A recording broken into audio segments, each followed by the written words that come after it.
अच्छे बुरे दिन साथी आते रहेंगे, कभी हंसाते कभी रुलाते रहेंगे।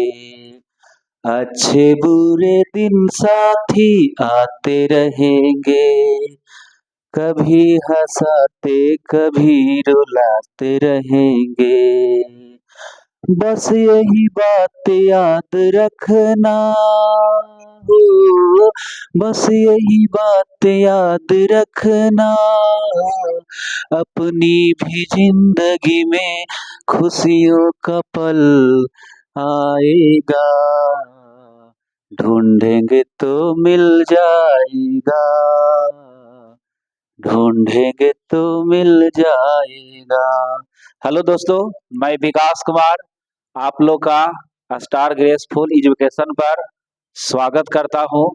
आज एक प्यारा सा टॉपिक आप लोग के बीच 2025 में जितने भी सूचकांक जारी हुए हैं वो आप लोग के बीच मैं बताऊंगा, तो बारी बारी से आप लोग वीडियो को देखें, वीडियो में बने रहें। कहता है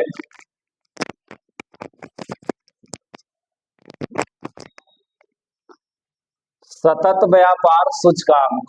सबसे पहले सतत व्यापार सूचकांक जारी कौन करता है? तो सतत व्यापार सूचकांक हेनरीज फाउंडेशन और आईएमडी द्वारा जारी किया जाता है। सतत व्यापार सूचकांक हेनरीज फाउंडेशन और आईएमडी द्वारा जारी किया जाता है। शीर्ष देश पर है आपका यूके। भारत का स्थान सतत व्यापार में तो 23वां है।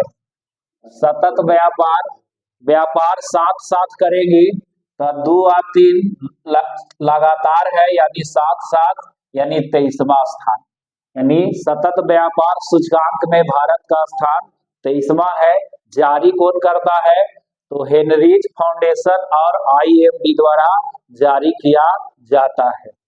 हेनले पासपोर्ट इंडेक्स 2025, तो Henley passport index 2025 Henley and partners द्वारा जारी किया जाता है। हेनले पासपोर्ट इंडेक्स 2025 में भारत का स्थान 85वां है और शीर्ष देश पर आपका सिंगापुर है। शीर्ष पर आपका सिंगापुर है। तो Henley passport index 2025, Henley passport index 2025 Henley and partners द्वारा जारी किया जाता है। शीर्ष पर सिंगापुर है। भारत का स्थान 85वां है। तो भारत इसमें 50वां स्थान रखता है। तो रैंकिंग ज्यादा पूछा जाता है और शीर्ष पर कौन सा देश है? तो सिंगापुर है। फिर है विश्व प्रतिस्पर्धात्मक सूचकांक 2025। विश्व प्रतिस्पर्धात्मक सूचकांक 2025 ये आईएमडी द्वारा जारी किया जाता है, अंतर्राष्ट्रीय प्रबंधन संस्थान द्वारा। प्रथम स्थान पर इसमें भी सिंगापुर है। भारत का स्थान 41वां है। सतत विकास लक्ष्य सूचकांक 2025 संयुक्त राष्ट्र सतत विकास समाधान नेटवर्क द्वारा जारी किया जाता है। सतत विकास लक्ष्य सूचकांक 2025 संयुक्त राष्ट्र सतत विकास समाधान नेटवर्क द्वारा जारी किया जाता है। प्रथम देश है फिनलैंड। भारत का स्थान 99 है। तो सतत विकास में दोनों साथे साथ 99 याद रखिएगा। सतत विकास तो 99वां स्थान। सतत विकास लक्ष्य सूचकांक 2025 फिनलैंड शीर्ष पर है। भारत का स्थान 99 है। कौन जारी करता है? तो संयुक्त राष्ट्र सतत विकास समाधान नेटवर्क द्वारा जारी किया जाता है। हुरन ग्लोबल यूनिकॉर्न इंडेक्स 2025 ये हुरन रिसर्च इंस्टीट्यूट द्वारा जारी किया जाता है। इस पर शीर्ष देश है आपका अमेरिका। भारत का स्थान 3रा है। तो Huron global unicorn index 2025 Huron research institute America द्वारा जारी किया जाता है। भारत का स्थान 3रा है। शीर्ष पर अमेरिका। हुरन रिसर्च इंस्टीट्यूट द्वारा जारी किया जाता है। मानव विकास रिपोर्ट 2025 ये यूएनडीपी द्वारा जारी किया जाता है। यूनाइटेड नेशन डेवलपमेंट प्रोग्राम यानी संयुक्त राष्ट्र विकास कार्यक्रम यूनाइटेड नेशन डेवलपमेंट प्रोग्राम द्वारा ये जारी किया जाता है। आइसलैंड प्रथम स्थान पर है, भारत का स्थान 130वां है। फिर से रिपीट हम लोग कर लेंगे। सतत व्यापार सूचकांक में भारत का स्थान 23वां है। शीर्ष पर कौन है? तो व्यापार में शीर्ष पर आपका यूके है, यूनाइटेड किंगडम। कौन जारी करता है व्यापार? तो हेनरिच फाउंडेशन और आईएमडी। हेनले पासपोर्ट इंडेक्स में भारत का स्थान 85वां। शीर्ष पर है सिंगापुर। हेनले एंड पार्टनर्स द्वारा जारी किया जाता है।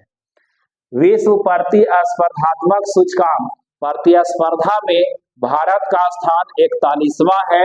शीर्ष पर सिंगापुर है। ये आईएमडी द्वारा जारी किया जाता है। सतत विकास लक्ष्य सूचकांक 2025 संयुक्त राष्ट्र सतत विकास समाधान नेटवर्क द्वारा जारी किया जाता है। भारत का स्थान 99वां है। फिनलैंड शीर्ष पर है। Huron global unicorn index 2025 Bharat का स्थान 3रा है। शीर्ष पर आपका अमेरिका है। हुरन रिसर्च इंस्टीट्यूट द्वारा जारी किया जाता है। मानव विकास रिपोर्ट 2025 तो संयुक्त राष्ट्र विकास कार्यक्रम United National Development Programme UNDP द्वारा जारी किया जाता है। ये शीर्ष पर है आइसलैंड।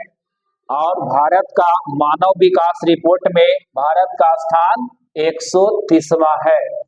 तो मानव विकास में भारत का स्थान 130वां है। तो आप लोग जो है इस वीडियो को देख लीजिए बढ़िया से, 2 बार 3 बार घर पे याद हो जाएगा। अब रुक जाइए। भाषा, शास्त्रीय भाषा पहले 6 गो था। पहले शास्त्रीय भाषा 6 था। पहले था तमिल, तेलुगु, कन्नड़, मलयालम, ओडिया और संस्कृत। शास्त्रीय भाषा पहले 6 था। अब इसमें 2024 में 5 शास्त्रीय भाषा को जोड़ दिया गया है। पहला है मराठी, फिर है असमिया, फिर है आपका बंगाली, फिर है आपका पाली, फिर है प्राकृत। तो ये 5 जो है शास्त्रीय भाषा को 2024 में ऐड कर दिया गया है। तो अभी भारत में शास्त्रीय भाषा की संख्या 11 हो गया। कुल शास्त्रीय भाषा कितने हैं? 11। फिर से याद कर लेंगे। शास्त्रीय भाषा तमिल, तेलुगु, कन्नड़, मलयालम, उड़िया और संस्कृत 5 गो 2024 में जोड़ा गया। मराठी, असमिया, बंगाली, पाली, प्राकृत। मतिया, मार्लस ए बंगलिनिया पापा। मतिया माने मराठिया, मार्लस आ बंगलिनिया पापा। तो मतियास हो गया मराठी, आस हो गया असमिया और बंगाली से हो गया बंगलिनिया बंगाली और पास हो गया पाली, पास हो गया प्राकृत। तो मतिया, मार्लस ए बंगलिनिया पापा जी। तो आप याद रखेगा 2024 में मतिया, मार्लस ए बंगलिनिया पापा जी। तो 5 शास्त्रीय भाषा को ऐड कर दिया गया है। मराठी, असमिया, बंगाली, पाली और प्राकृत। अभी भारत के 6 राज्यों में विधान परिषद है। ये भी आप लोग जरा याद कर लेंगे।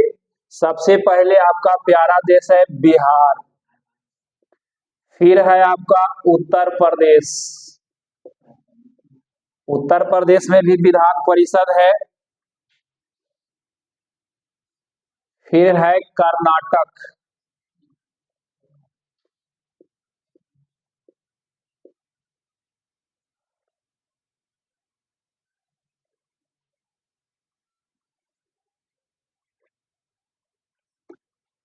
फिर है तेलंगाना, फिर है आंध्र प्रदेश।